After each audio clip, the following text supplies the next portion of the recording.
สบายดีมื้อนี้เฮาก็มาอยู่ในเกมฟรีไฟเนาะท่านผู้ชมบ่มีเวียกมีงานมื้อนี้เนาะเอาเด้อกำลังหัดแอบลิ้นเด้ออย่าเฝ้าด่าเฝ้าเขียดเฝ้าหายเฝ้าต่างๆมาเล่นนำกันบ่แม่นนักแคสเกมเด้อเอาลงมาลิ้นๆไว้ม่วนๆพอได้เบิ่งได้แยงพอได้เบิ่งได้ฟังได้แยงเห็นได้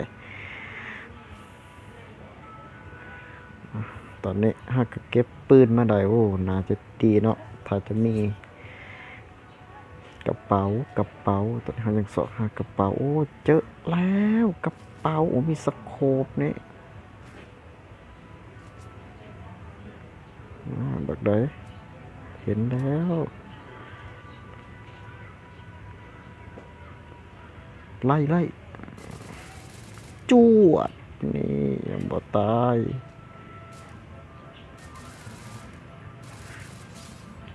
อ้าวลินแบบธรรมดาเฮ้ยตะกดดันมันได้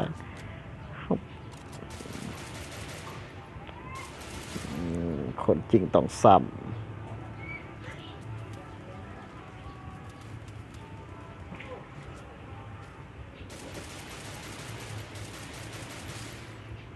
ดาว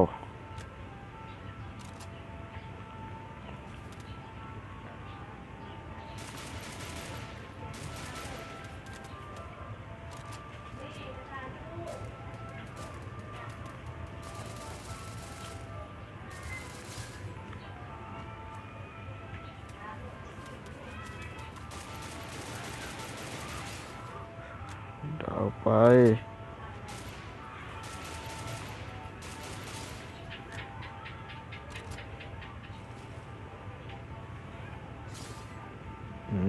ไปละสามโอเค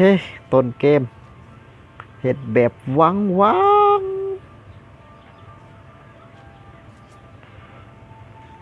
จวด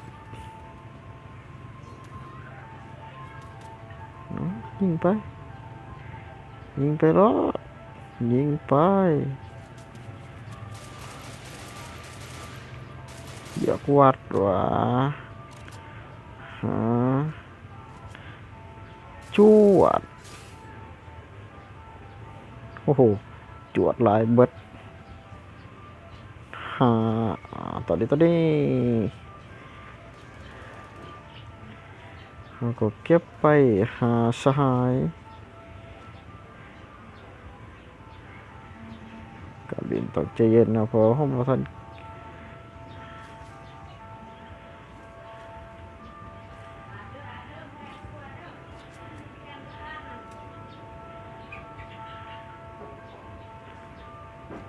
ศพหนึ่งอยู่ใส่ปะ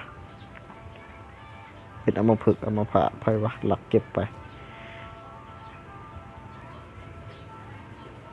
ตัดมาจังหวะนี่เจออ้าวไปสับทำไม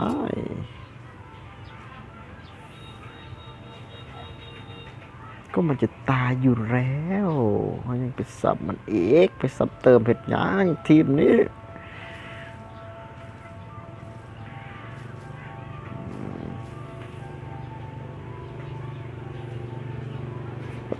เอิดบอกว่าแอร์ดรอปบอกต้องเอิดพี่วะ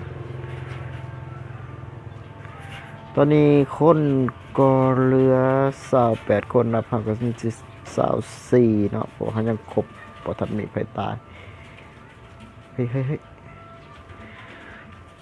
ตอนนี้เขายังอยู่ในเมืองพีกเนาะบรรทานแต่ละคนก็จะเก็บคิวเอินไปหลายๆสำหรับเขาก็มีแต่หาคิวเท่านั้นยังบ่หลายแต่สำหรับคนเก่งๆยังบ่หลายสำหรับเขาโอ้โหมันเยอะไผโดนเด็ดโสดว่ะโมแมนเลยไผยิงเห็ดย่างก็ได้บ่พ่อเมื่อยตอนก็ต้องไปกับน้ำเบิ้ลอย่างว่าเคนโอ้สงสัยคนลาวเว้ยคนลาวโดยใช้ภาษาอังกฤษจะซื้อ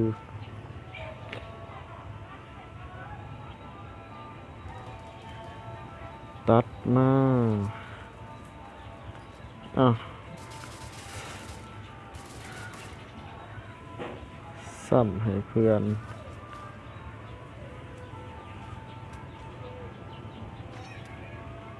เฮ้ยโดด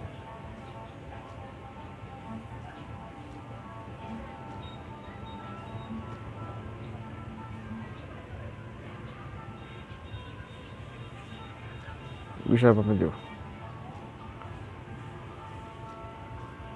วิชามันอยู่อันเดอร์กิ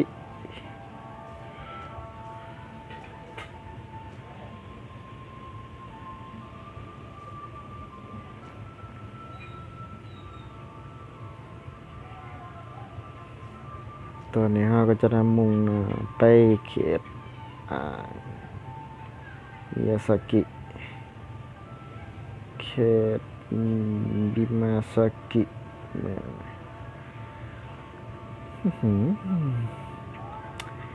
คนมันไปทางดอยโอ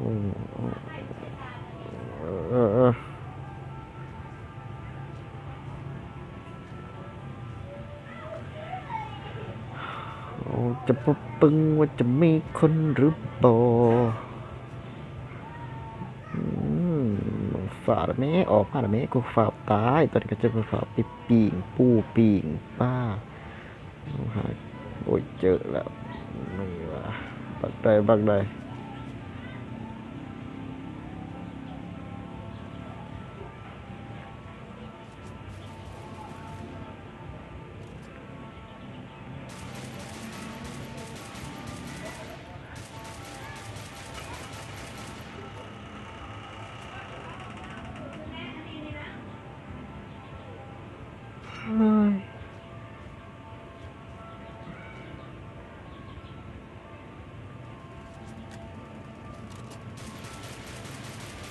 ดาวไป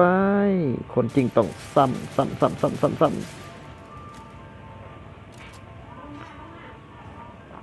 ลุย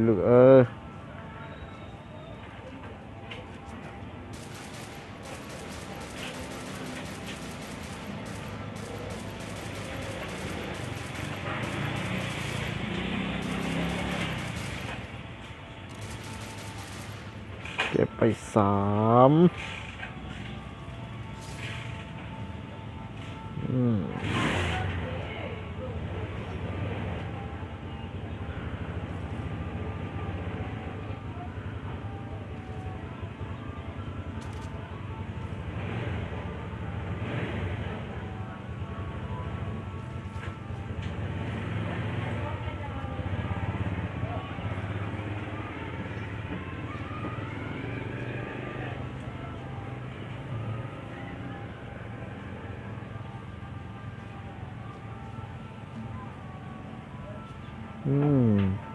แล้ว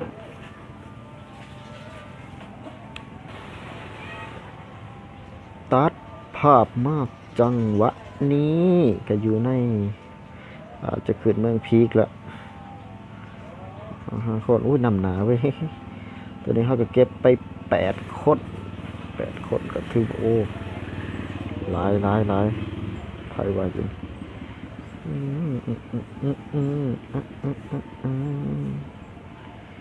นี่อยู่บ่น้อ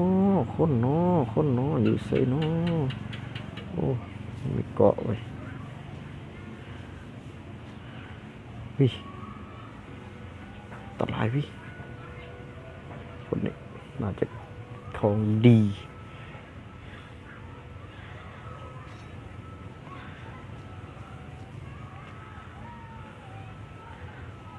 เดี๋ย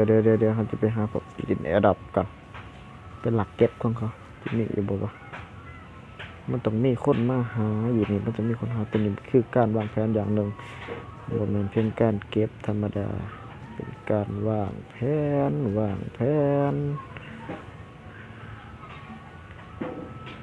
ไปต่อเอาตัดภาพมาจังหวะนี่มีคนลุ่มกันมันลุ่ม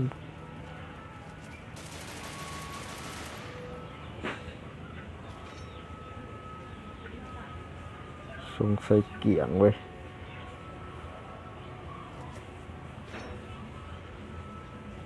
อ้าวไม่ใช่คนหนึ่งอ๋อ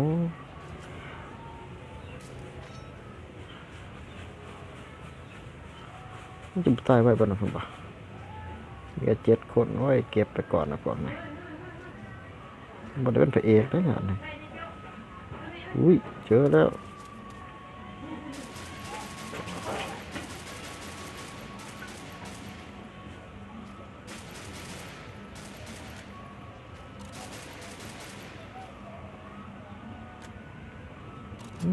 บ่แตกเกาะซี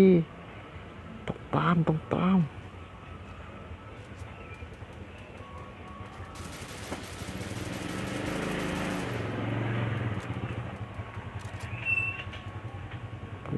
สนเลดโซนเลยบ่ได้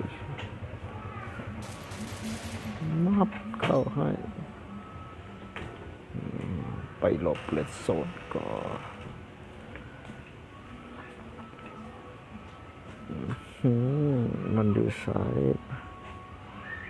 มันอยู่ซ้ายอยู่เซอร์เดอร์อยู่ซีเดอร์มันอยู่ซ้ายมันอยู่ซ้ายมันออกมา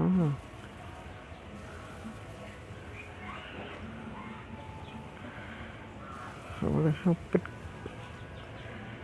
คนหนึ่งสิบเกลือเลดโซนมันอยู่ซ้ายโนตอนนี้ก็เก็บไปเก่าคนเลยดูดูดูดูดูดูดูดูดูดูดูเห็นแล้วก็ไม่ได้ใส่เอาเฮ้ยเดี๋ยวเด้อ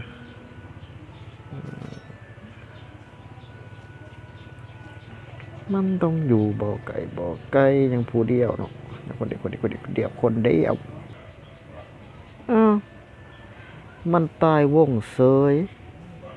บ่มีพี่ยิงมันอีกสุดอ๋อที่หนึ่งเก็บที่หนึ่งเลยเสยเก่าคิวหายำอ่ะถือว่าโอ้เยอะ8กับเก่า6อ่ะตัวเองดีที่สุดอ่ะพออย่าลืมมาคลิปนี้กดไลค์กดแชร์หาเด้อเดี๋ยวมื้อหน้าสิมาลินให้ได้แบบกวนๆโอ้ยสิได้บ่วะตัวนี้ทีหนึ่งฮักบ่ได้เด้อนี่อ่ะไปก่อนบัดนี้